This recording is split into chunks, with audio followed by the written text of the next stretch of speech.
तो hello guys, welcome back to my channel. And आज की इस वीडियो में मैं एक ऐसे रोम कॉम एनिमे का एक्सप्लेनेशन लेकर आया हूँ जो देखकर तुम काफी इमोशनल होने वाले हो, क्योंकि ये रोम कॉम एनिमे किसी नॉर्मल रोम कॉम एनिमे जैसा बिल्कुल भी नहीं है। एंड ऐसा मैं क्यों बोल रहा हूँ तुम्हें इस एपिसोड के शुरुआत में ही पता चल जाएगा। तो इस रोम कॉम एनिमे की शुरुआत किसी स्कूल से ना होकर बल्कि एक हॉस्पिटल से होता है, जहाँ पर एक लड़की जिंदगी और मौत से लड़ रही होती है। वो लड़की कहती है कि मैं जल्द ही मरने वाली हूँ, अगर मैं मरूं तो फिर भी मैं इस दुनिया में हमेशा के लिए रहूं। एंड फिर सीन कट होता है, हमें एक पार्टी का सीन दिखाया जाता है जहाँ पर हमारा मेन कैरेक्टर जिसका काकेरू नाम होता है वो अपने दोस्त के कहने पर इस पार्टी में आया होता है। काकोरी खुद से कहता है कि मुझे लोगों के बीच रहना बिल्कुल भी पसंद नहीं है, खासकर ऐसी पार्टी तो मुझे बिल्कुल घटिया लगती है, लेकिन मुझे इस चिलगोजे की वजह से यहाँ पर आना पड़ा। तभी उसका दोस्त कहता है कि भाई तू इतना उदास क्यों है, मानता हूँ कि तुझे पार्टी वार्टी पसंद नहीं है, लेकिन भाई थोड़ा तो एंजॉय कर। तभी अपना बंदा बताता है कि नहीं, मैं उस सपने के बारे में सोच रहा हूँ। उसका वो दोस्त बोलता है क्या तूने दोबारा वही सपना देखा? तो काकेरू बोलता है कि हाँ, मैंने दोबारा वही सपना देखा एंड मुझे समझ नहीं आता कि उस ड्रीम का मीनिंग क्या है। उसका दोस्त बोलता है कि भाई तू कुछ ज्यादा ही सोचता है, तुझे इतना नहीं सोचना चाहिए। एंड तभी उनमें से एक लड़का अपनी सीट पर खड़ा होता है एंड सबके सामने एक लड़की की ओर इशारा करते हुए कहता है मैं तुम्हें बहुत ज्यादा प्यार करता हूँ एंड प्लीज तुम मेरे लव को एक्सेप्ट कर लो।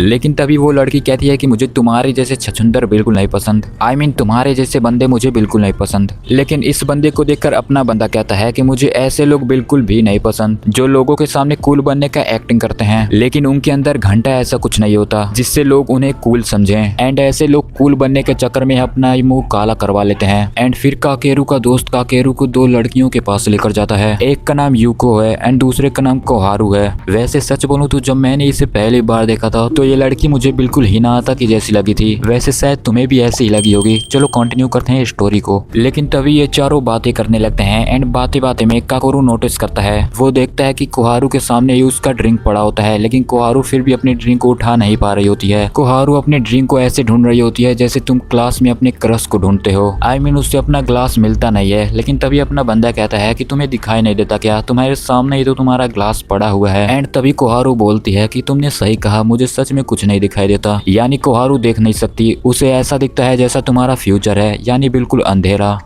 एंड ये चारों अपने घर की तरफ जाने लगते हैं एंड यूको काकेरू को बताती है कि काफी लोग कोहारू की खूबसूरती को देखकर उसके पास आते हैं, लेकिन जब उन्हें पता चलता है कि कोहारू एक ब्लाइंड लड़की है तो वो उसे छोड़कर चले जाते हैं। एंड ये सुनने के बाद अपने बंदे को कोहारू के लिए काफी बुरा लग रहा होता है, लेकिन तभी कोहारू एक साइकिल से टकरा जाती है जिससे वो साइकिल नीचे गिर जाता है एंड सभी लोग वहाँ पर खामोश हो जाते हैं। लेकिन कोहारू बिल्कुल नॉर्मल बिहेव कर रही होती है क्योंकि उसे पता ही नहीं होता कि उससे क्या गलती हुई है। फिर यूको काकोरू से कहती है कल मैं स्कूल नहीं आ पाऊंगी, इसीलिए प्लीज क्या तुम मेरे जगह कोहारू की मदद कर सकते हो? तुम्हें सिर्फ उसे देखना है, आई मीन देखभाल करना है कि वो कहीं चली ना जाए या वो चलते हुए गिर ना जाए। अपना बंदा यहाँ पर कुछ बोलने वाला ही होता है, लेकिन तभी यूको कहती है कि तुम कर लोगे, प्लीज मेरे जगह उसका हिफाजत करना। एंड अपना बंदा यहाँ पर कुछ नहीं बोल पाता है, जैसे तुम अपने इंग्लिश वाले मैम के सामने कुछ नहीं बोल पाते हो। एंड फिर हम अगले दिन का सीन देखते हैं जहाँ पर अपना बंदा कोहारू को देख रहा होता है एंड सोच रहा होता है कि इसकी ऐसी लाइफ होने के बावजूद ये इतना खुश कैसे है, जबकि मुझे देखो मेरे पास हाथ पैर नाक मुंह सब कुछ है, लेकिन फिर भी साला मैं खुश ही नहीं रह पाता हूँ। लेकिन इसका सीक्रेट क्या है, ये बिना इस दुनिया को देखे इतना खुश कैसे रह पाती है। एंड पीरियड ओवर होता है, सभी लोग क्लास के बाहर चले जाते हैं एंड अपनी बंदी भी क्लास के बाहर जाने की कोशिश करती है, लेकिन तभी वो गिर जाती है। लेकिन यहाँ पर अपना बंदा ये कहता है कि अगर यहाँ पर कोई होता तो मैं इससे बिल्कुल भी नहीं उठाता, लेकिन चलो यहाँ पर कोई है नहीं तो मैं इसकी मदद कर देता हूँ। एंड अपना बंदा उसे उठा देता है एंड तभी अपनी बंदी यहाँ पर चांस मारते हुए पूछती है क्या तुम यहाँ पर खाली हो? अपना बंदा यहाँ पर कहता है हाँ, मुझे अभी कुछ काम नहीं करना, तो हाँ मैं अभी खाली हूँ। अपनी बंदी कहती है कि क्या तुम मेरे साथ कॉफी पीने चलोगे? पहले काकुरू तो बिल्कुल इंटरेस्ट नहीं देखा था, लेकिन बाद में मान जाता है। एंड फिर ये दोनों एक ड्रिंक मशीन के पास जाते हैं एंड इस मशीन का क्या नाम है मुझे घंटा नहीं पता, एंड अगर तुम्हें पता है तो कमेंट बॉक्स में बता देना, एंड अगर तुम्हें भी नहीं पता तो हाथ मिलाओ, मेरे साथ तुम भी अनपढ़ हो। एंड फिर अपनी बंदी यहाँ पर अपने फ्लेवर का ड्रिंक चूज करती है, जो देखकर अपना बंदा पूरा भौंकला जाता है, यानी पूरा शॉक हो जाता है। वो कहता है कि जब तुम्हें दिखाई ही नहीं देता तो तुमने इस ड्रिंक को चूज कैसे किया? कोहारू बताती है कि दरअसल मुझे पहले से ही पता है कि कौन सा ड्रिंक कहाँ पर है, मैं हमेशा यहाँ पर आती रहती हूँ, इसीलिए मैं सीख चुकी हूँ कि इस वेंडिंग मशीन को अपनी तरीके से कैसे यूज किया जाता है। तुम गंवार हो, तुम मेरे फीलिंग के बारे में नहीं समझोगे, आई मीन ऐसा कुछ नहीं बोलती वो। एंड फिर ये दोनों जाकर एक जगह पर बैठते हैं। कोहारू कहती है कि आज यूको का थोड़ा काम था था, इसीलिए वो यहाँ पर आ नहीं पाई। लेकिन अपना बंदा यहाँ पर बोलता है कि हाँ तुमने सही कहा, लेकिन तुम्हें कैसे पता कि उसे कुछ काम था। कोहारू बोलती है कि अभी अभी मुझे उसका मैसेज आया है। एंड ये सुनकर अपना बंदा पूरा बौखला जाता है, यानी पूरा शॉक हो जाता है। वो कहता है कि उसने तुम्हारे पास मैसेज कैसे भेजा, और भेजा तो भेजा, तुम उस मैसेज को पढ़ कैसे पा रही हो, यानी तुम्हें दिखता ही नहीं तो पढ़ कैसे रही हो। कोहारू हंसते हुए कहती है नहीं ऐसा बात नहीं है, मैं भी चैटिंग करती हूँ, लेकिन नॉर्मल लोगों की तरह नहीं। लोग टाइपिंग करके एक दूसरे से बात करते हैं, लेकिन मैं टाइपिंग नहीं कर सकती क्योंकि मुझे दिखाई नहीं देता, लेकिन मुझे सुनाई पूरी तरीके से देता है। यूको मुझसे वॉइस मेल के थ्रू बात करती है एंड मैं भी अपने वॉइस मेल से ही उससे बात करती हूँ, लेकिन कभी कभी मैं कुछ फनी टाइपिंग भी कर देती हूँ। लेकिन तुम कभी बुरा मत मानना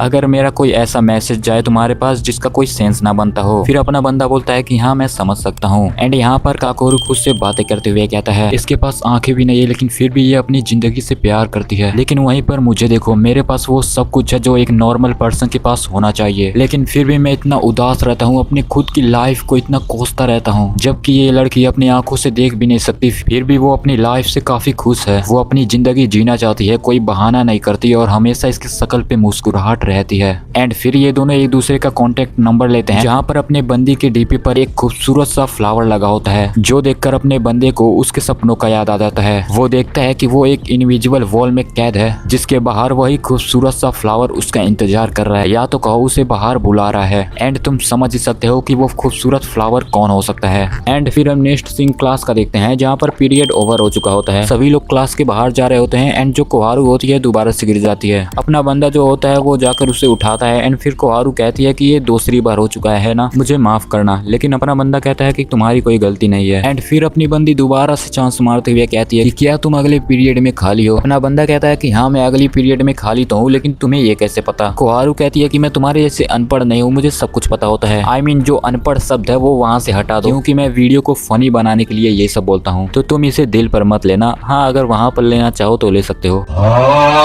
एंड फिर हम देखते हैं कि ये दोनों ही साथ बैठे होते हैं। तभी वहाँ पर यूको भी पहुंच जाती है। वो दूर से ही कोहारू को आवाज देती है एंड कोहारू भी समझ जाती है कि ये यूको है एंड वो कहती है यूको आ चुकी है ना। अपना बंदा खुद से ही कहता है कि इसने तो बिल्कुल सही कहा, लेकिन इसे कैसे पता। क्या ये बात सच है कि जो अंधे होते हैं उनके सुनने का क्षमता काफी तेज होता है। लेकिन अपना जो बंदा होता है वो इस सवाल को नहीं पूछता, उसे लगता है कि क्या पता कोहारू को थोड़ा बुरा लग सकता है। एंड तभी यूको वहाँ पर आकर बैठती है एंड कहती है तुम लोग क्या बात कर रहे थे। कोहारू कहती है कि हम तुम्हारे बारे में ही बात कर रहे थे। जो सुनकर यूको थोड़ा एक्साइटेड होकर पूछती है अच्छा बताओ मेरे बारे में क्या बात कर रहे थे। कोहारू बताती है कि जब तुमने दूर से ही मेरा नाम लिया, मैं तुम्हारी आवाज से ही तुम्हें पहचान ली। जो देखकर काकेरू थोड़ा शॉक हो गया था, उसे लग रहा था कि मैंने सिर्फ तुम्हारी आवाज सुनकर ही तुम्हें कैसे पहचान लिया। लेकिन जो चीज अपना बंदा बोलना नहीं चाहता था वही चीज यूको पूछ लेती है। वो कहती है कि अच्छा ऐसा भी होता है क्या कि अगर कोई ब्लाइंड पर्सन हुआ उसकी सुनने की क्षमता नॉर्मल पर्सन से ज्यादा हो। काकेरू कहती है ऐसा कुछ नहीं है, दरअसल मैं बचपन से ही म्यूजिक सुनते आई हूँ एंड मैं बचपन से ही पियानो काफी अच्छी तरीके से बजा लेती हूँ, इसलिए जो मेरे सुनने का क्षमता है वो नॉर्मल लोगों से कुछ ज्यादा है। फिर यहाँ पर जो अपना बंदा है तो है वो यहाँ से उठकर जाने लगता है, लेकिन तभी यूको यहाँ पर इसे रोक लेती है और कहती है प्लीज मेरा तुम एक और मदद कर दो। अपना बंदा कहता है कैसी मदद। एंड फिर यूको बताती है कि जल्द ही एनुअल फंक्शन आने वाला है, तो उसमें पियानो की जरूरत पड़ सकती है। क्योंकि मैं उस क्लब से बिलोंग करती हूँ, इसीलिए उनका फर्ज होता है कि कोई फंक्शन से पहले कि वो पियानो या कोई भी ऐसा चीज चेक करने के लिए कि वो खराब तो नहीं हुई है। एंड यूको यही मदद मानती है अपने बंदे से, मुझे सिर्फ उस पियानो तक ले जाओ, मुझे देखना है कि वो पियानो अच्छे से काम कर रहा है या नहीं। और वैसे भी कोहारू हमारे साथ है, वो उस पियानो को बजा कर देख लेगी कि वो पियानो अच्छा काम कर रहा है या नहीं। तो अपना बंदा तो थोड़ा आनाकानी करता है, बट